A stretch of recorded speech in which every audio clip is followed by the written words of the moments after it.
Hello friends, एक बार पुनः आप सभी का डीआरवी स्टडी चैनल में हार्दिक स्वागत, वंदन, अभिनंदन, नमन है।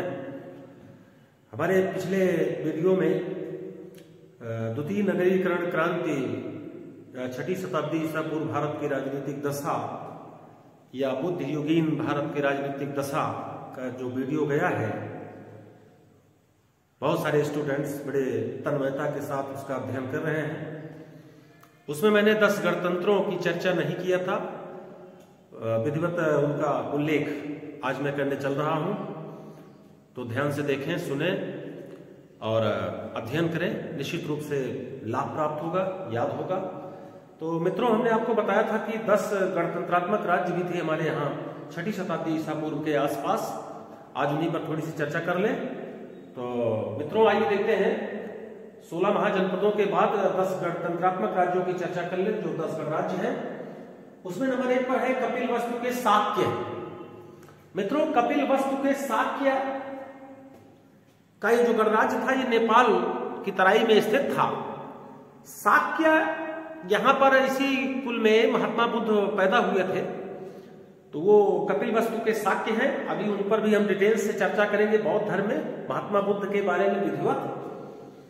दूसरा है मित्रों सुमसुमारगिरी के भग्ग, ये मिर्जापुर, आधुनिक मिर्जापुर जिले में एक गणराज्य स्थित था।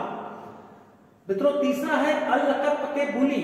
याद रखना, अल्लकप्प के बुली, ये बिहार का शाहाबाद और आरा जिला, मुजफ्फरपुर से लेते हुए मुजफ्फरनगर, तो ये बेल्ट जो है ये अल्लकप्प के बुलियों का था। चौथा है मित्रों केशपुत्र के कलाम। यह जो है कौशल राज्य के पश्चिम में स्थित था यह गणराज्य। अगला है मित्रों राम के कोली। गोरखपुर का रामगढ़ ताल से इसका समीकरण स्थापित करते हैं, राम के कोली का। अगला है मित्रों कुशीनारा के मल्ल, जो कुशीनगर में स्थित था। और 7वें नंबर पर पावा के मल्ल, ये कुशीनगर का पावा, जिसको पडरौना, आधुनिक पडरौना को पावा कहते हैं।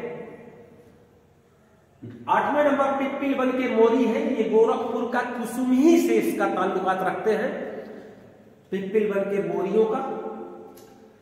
अगला है वैशाली के लिच्छवी।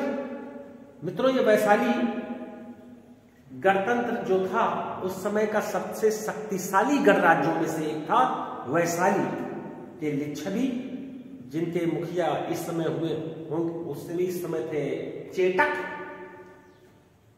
और अंतिम है 10वां मिथिला के विदेह, ये बिहार का भागलपुर जिला प्राचीनतम मिथिला का विदेह गणराज्य था। मित्रों, आइए हम लोग जहां पर कल पॉलिटिकल हिस्ट्री में चल रहे थे, थोड़ा सा वहां चर्चा करेंगे।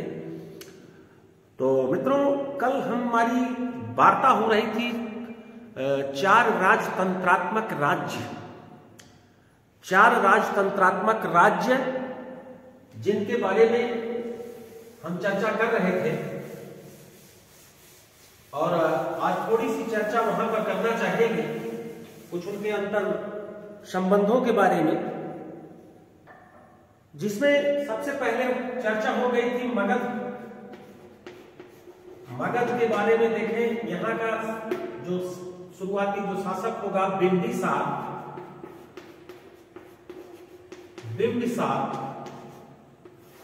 मित्रों बिंबिसार, और ये हर्यक वंश का संस्थापक है।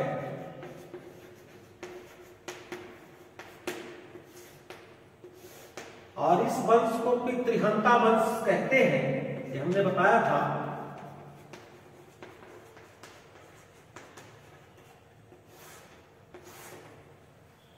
बिंबिसार के बारे में बताया था मैंने कि ये वैवाहिक संबंधों से अपनी आंतरिक स्थिति सुदृढ़ कर लेता है। 3 वैवाहिक संबंध स्थापित किए थे और इन्होंने अंग विजय किया था। अंग में वहां के शासक ब्रह्मदत्त को पराजित किया था। मित्रों, 3 विवाह में इन्होंने कहां विवाह किया, ये आपको जानना जरूरी है। कौशल नरेश,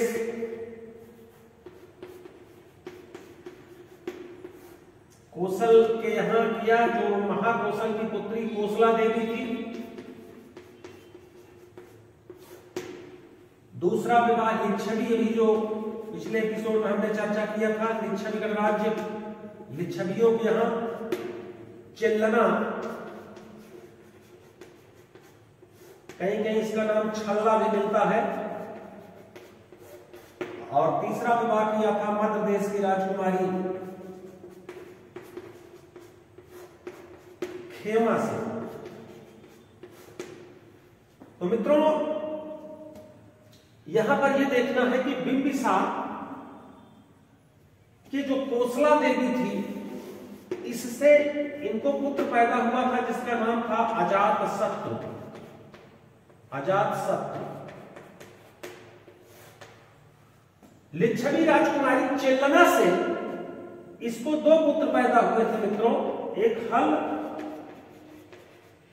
और दूसरा बेहल।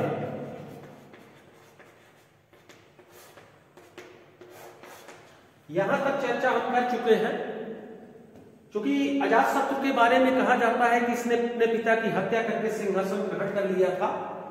तो सिंहासन ग्रहण करने का मतलब यह हुआ कि बिंबिसार अपने इन दोनों पुत्रों को, हल और बेहल को, कुछ बेशकीमती उपहार दे दिया था। हमने बताया था 18 लड़ियों का मुक्ता हार और सेचना खाती, जो इस बात को लेकर के अजातशत्रु अंदर ही अंदर घुट रहा था कि कहीं ऐसा न हो जाए आगे चल करके हमारे पिताजी इन्हीं दोनों को ये राज्य का उत्तराधिकारी भी बना दे, जबकि बड़ा लड़का मैं हूं। तो ये तमाम बातें हैं। जैन धर्म के अनुसार इन्होंने इसको सिंहासन से उतार दिया था, जेल में डाल दिया। बौद्ध धर्म के अनुसार इन्होंने इनको सिंहासन से हटा करके मृत्युदंड दे दिया था, मार दिया था। कुल मिलाकर के इन्होंने अपने पिता को गद्दी से हटा दिया था। कहा जाता है कि मृत्यु दंड दे दिया था, मार दिया था, जो भी है। तो उसके पश्चात अजातशत्रु सिंहासनारूढ़ हो जाता है। अजातशत्रु मगध के सिंहासन पर सिंहासनारूढ़ हो जाता है मित्रों। और इसका जो टाइमिंग दिखाई देता है वो 492 ईसा पूर्व के आसपास है। हम वही चर्चा करेंगे मित्रों। जरा सा ध्यान देंगे, हिस्ट्री अजातशत्रु के बारे में थोड़ी चर्चा करेंगे। अजातशत्रु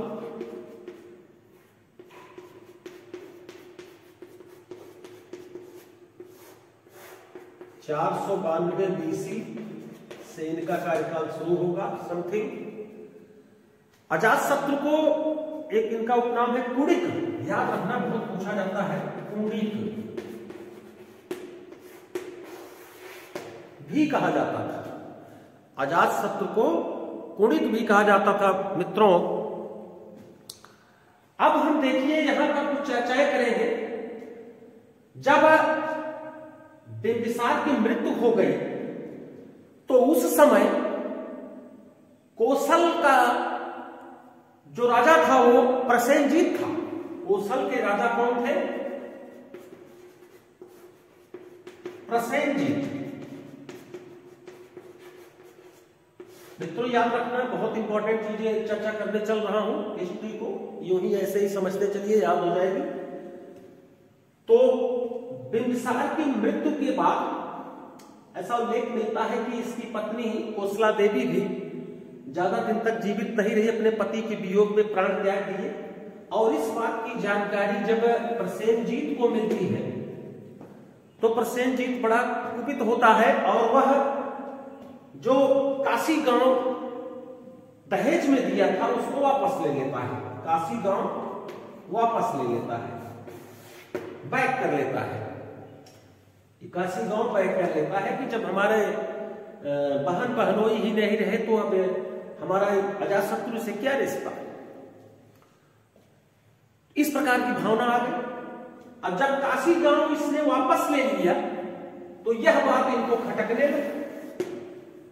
और इनको जब यह बात खटकने लगी मित्रों तो ये अजातशत्रु इनके ऊपर आक्रमण कर दिए। परिणाम यह हुआ कि प्रथम युद्ध में संभवतः पराजित हो गए, भाग गए। पुनः अजातशत्रु दोबारा आक्रमण किया प्रसेनजीत के ऊपर, कौशल राज्य पर। परिणाम यह हुआ कि अजातशत्रु यहां पर बंदी बना लिए गए। अजातशत्रु यहां पकड़ लिए गए, बंदी बना लिए गए। दूसरे युद्ध में मित्रों याद रखना है प्रसेनजीत ने इनको बंदी बना लिया और अपने राज्य ले गए। तो कहते हैं कि प्रसेनजीत इनसे आजीज आ गया था, उब गया था कि ये निश्चित रूप से दोबारा भी हमला करेगा, क्यों ना इसको सजाए मौत दे दिया जाए, फांसी दे दिया जाए, इसको मृत्यु दे दिया जाए। तो इसकी जो पत्नी थी प्रसेनजीत की, महारानी थी, आपस में कहते हैं, कथानक है, बात विवाद हुआ कि भाई ये कुछ भी हो, ये आपका बहने है, बहन का लड़का है, बहने है। तो ऐसी परंपरा थी कि बहने को मारा नहीं जाता। तो रात में विचार करने के बाद दोनों लोगों ने निर्णय लिया कि क्यों ना इसको फिर से रिश्तेदारी में कन्वर्ट कर लिया जाए, बदल लिया जाए और हमेशा के लिए युद्ध भी खत्म हो जाए। तो वही बात सामने आएगी। प्रसेनजीत की पुत्री थी वाजिरा, मित्रों याद रखना, वाजिरा का विवाह अजातशत्रु से कर दिया, रिश्ते को पुनः जीवंत कर लिया। और जब इसका विवाह इससे कर दिया तो काशी गांव फिर से इस लड़की को इसने दान में, दहेज में दे दिया। इस तरीके से अजातशत्रु का कौशल पर एक प्रकार से विजय परिलक्षित होता है, संबंधों के द्वारा ही। दूसरी बात अजातशत्रु से यह है, मित्रों याद रखना है, बहुत इंपॉर्टेंट है, कि जो इसके लिच्छवी बिंबिसार की पत्नी लिच्छवी राजकुमारी चेल्लना थी, उसके जो दो पुत्र थे, हल और बेहल,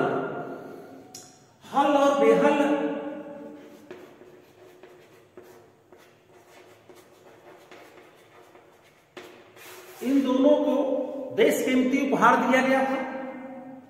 तो अजातशत्रु के समझ में आया कि ये जो हल और बेहल के पास बेशकीमती उपहार 18 लड़ियों का मुक्ताहार है और हाथी है सेचना, अब चूंकि उस पर मेरा अधिकार होना चाहिए, मैं राजा हूं। इस उद्देश्य से अजातशत्रु ने इनके पास संदेशा भिजवाया कि वो दोनों उपहार हमको वापस कर दिए जाए।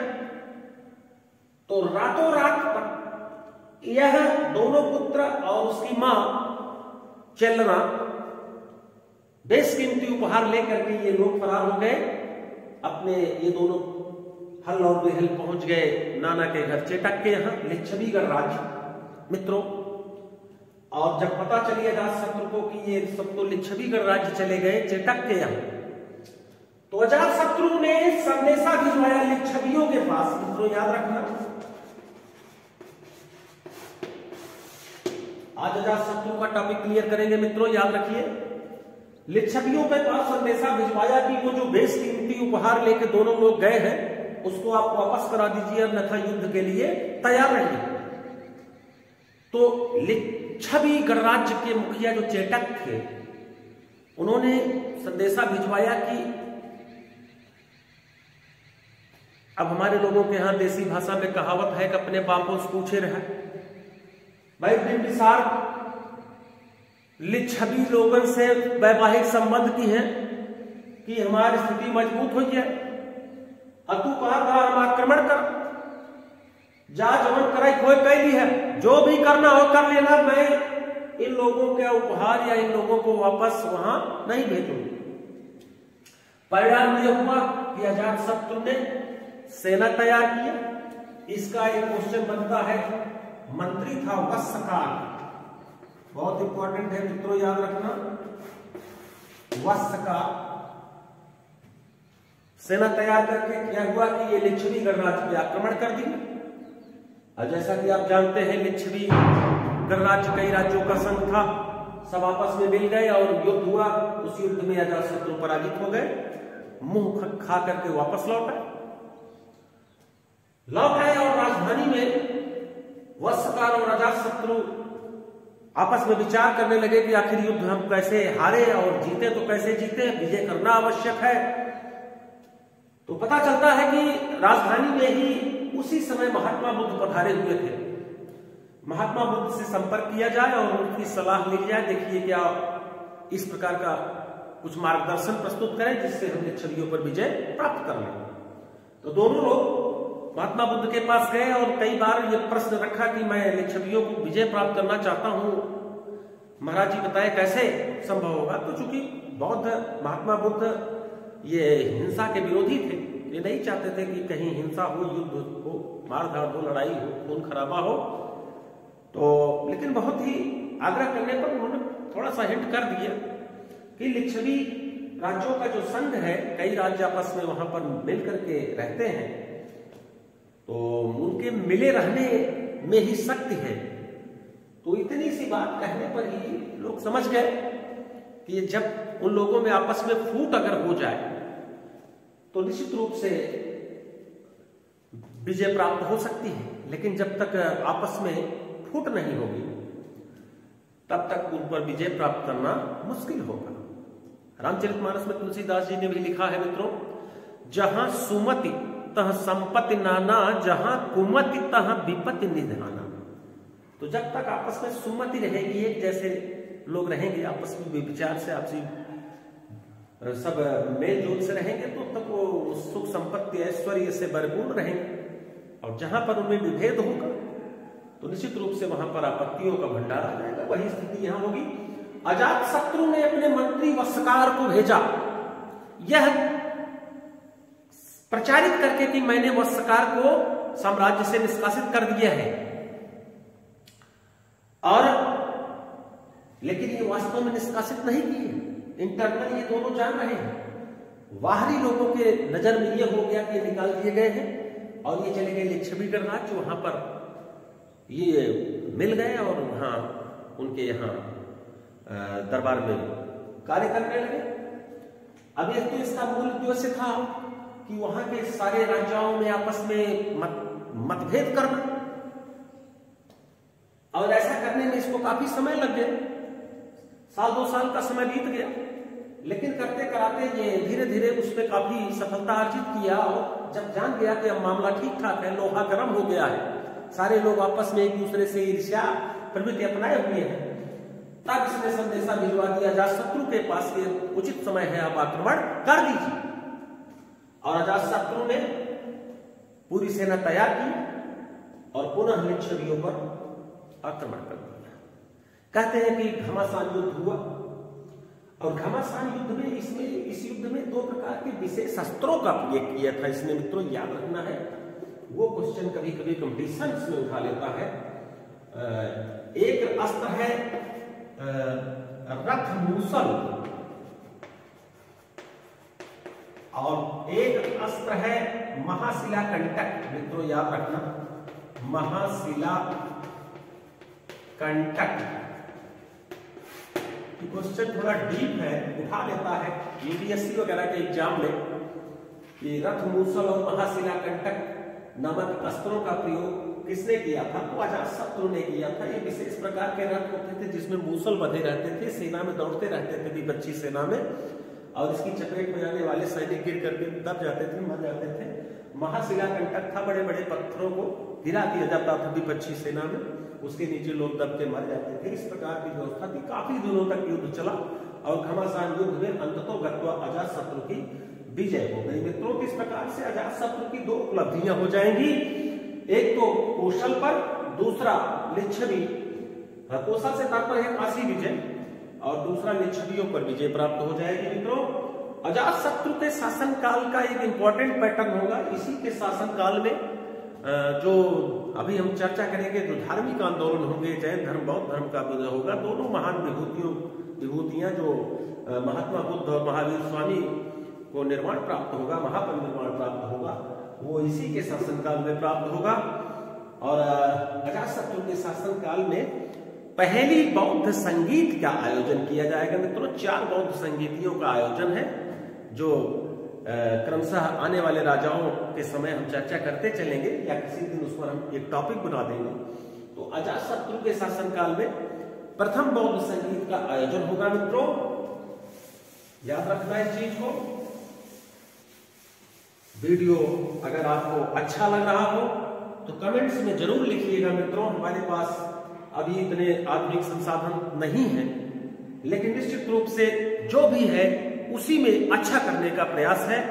बस आप लोगों का ऐसे ही सहयोग बना रहे और अच्छा ही होगा।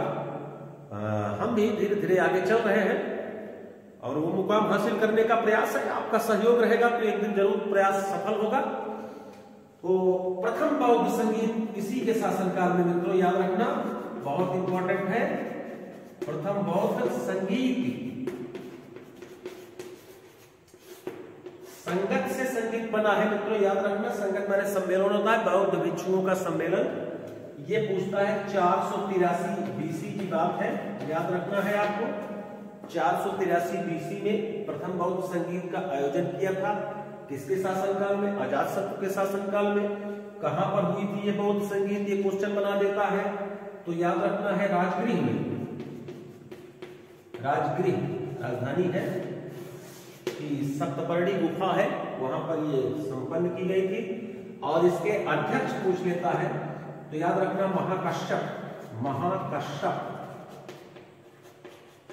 इसके अध्यक्ष थे मित्रों। ये बौद्ध संगीत से, इसमें से 3-4 प्रश्नों में से कोई एक प्रश्न पूछ सकता है कि प्रथम बौद्ध संगीत का आयोजन किसके समय हुआ? अजातशत्रु के समय हुआ था। और कब हुआ था? तो 483 ईसा पूर्व में हुआ था। और पूछ लेगा कहाँ हुई थी? तो राजगृह में हुई थी। इसके अध्यक्ष कौन थे? तो महाकश्यप हुए थे। मित्रों निश्चित रूप से आपको समझ में आ गया होगा। आज अजातशत्रु वाला पॉइंट हमने क्लियर किया है। अब इनके जो उत्तराधिकारी होंगे मित्रों याद रखना, अजातशत्रु का उत्तराधिकारी उदयन होगा, उसकी भी चर्चा करते हैं।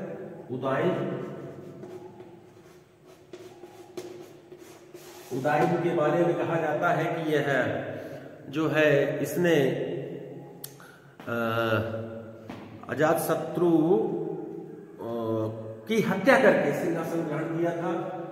तकरीबन 460 बीसी से इसका कार्यकाल शुरू हो जाता है। क्योंकि एंशिएंट हिस्ट्री है मित्रों, सन ईस्वी में या ईसा पूर्व में थोड़ा बहुत 2 वर्ष का डिफरेंट हो सकता है, विभिन्न पुस्तकों में विभिन्न प्रकार से है, लेकिन समथिंग यही है 460 ईसा पूर्व उदयन। इससे मात्र एक क्वेश्चन बनाता है और मोस्ट इंपॉर्टेंट है मित्रों याद रखना कि इसने पाटलिपुत्र जिसको आज पटना कहते हैं की स्थापना किया था। मोस्ट इंपॉर्टेंट है मित्रों याद रखना, पाटलिपुत्र की स्थापना इसी के समय हुई थी। और यहां से बहुत ही इंपॉर्टेंट क्वेश्चन बनाता है पाटलिपुत्र। इसके बाद मित्रों हम चर्चा करेंगे, अगला टॉपिक होगा हमारा शिशुनाग वंश। आज का ये स्टार्टिंग पीरियड आपको कैसा लगा कमेंट्स में जरूर लिखिएगा मित्रों। धन्यवाद।